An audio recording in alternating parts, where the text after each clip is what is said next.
Friends, आइए आज हम बात करते हैं हिंदी से रिलेटेड इम्पोर्टेंट टॉपिक की, हिंदी व्याकरण से रिलेटेड। ठीक है। देखिए, जो आपका राजस्थान जेएलओ का एग्ज़ाम है उसमें आपकी प्रॉपर हिंदी आ रही है, सामान्य हिंदी। तो हम उसी के कुछ टॉपिक जो मेन टॉपिक हैं आपके, उसकी बात करते हैं आज।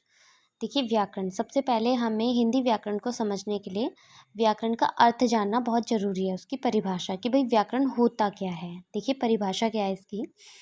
वह शास्त्र है, जो व्याकरण है वो वह शास्त्र है जिसके द्वारा भाषा के शुद्ध रूप व प्रयोग का ज्ञान होता है। ठीक है। जो हमारी भाषा है, डेली की हमारी रूटीन में बोले जाने वाली जो भाषा है, उसका जो रूप है और उसका जो प्रयोग है, कहाँ कहाँ उसका यूज़ होता है, तो उसका हमें ज्ञान होता है। व्याकरण के जो अंग होते हैं वो 3 अंग होते हैं। कौन कौन सा? वर्ण विचार, शब्द विचार और वाक्य विचार। देखिए, वर्ण विचार क्या होता है? वर्णों की रचना, उच्चारण, वर्गीकरण आदि का ज्ञान। शब्द विचार, शब्दों की उत्पत्ति, रचना, उच्चारण, वर्गीकरण। और आपका वाक्य विचार क्या होता है? वाक्यों की रचना, वर्गीकरण और प्रयोग। ठीक है। अब देखिए, बात आती है भाषा की। विचारों की आदान प्रदान का साधन ही क्या कहलाते हैं? हमारी भाषा। भाई देखिए, जो हमारे विचार होते हैं, हमारे थॉट्स होते हैं, ठीक है, जो हमारे मन में जो भी बातें होती हैं, तो हम किसी और को जो बताने की कोशिश करते हैं, उसको आदान प्रदान जो होता है, उसका जो मात्र साधन है वो हमारी भाषा है।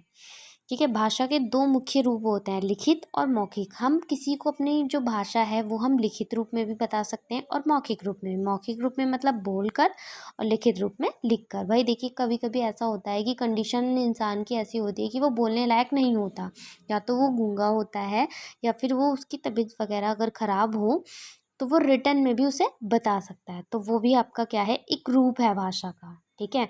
भाषा के 4 कौशल होते हैं। कौन कौन सा? वाचन, श्रवण, लेखन, पठन कौशल। ठीक है। वाचन मतलब बोलना, श्रवण मतलब सुनना, लेखन मतलब लिखना, और पठन कौशल मतलब जो हम पठन पाठन जो होता है हमारा, पढ़ाई जो होती है, अध्ययन सामग्री मान लो एक तरीके से। ठीक है। भाषा का परिनिष्ठित मानक रूप क्या होता है? मानक भाषा। ठीक है। और देखिए, हमारी जो हिंदी है वो देवनागरी लिपि में लिखी जाती है। काफ़ी बार क्वेश्चन आ जाता है कि हिंदी कौन सी लिपि में लिखी जाती है, तो देखिए, देवनागरी लिपि में लिखी जाती है।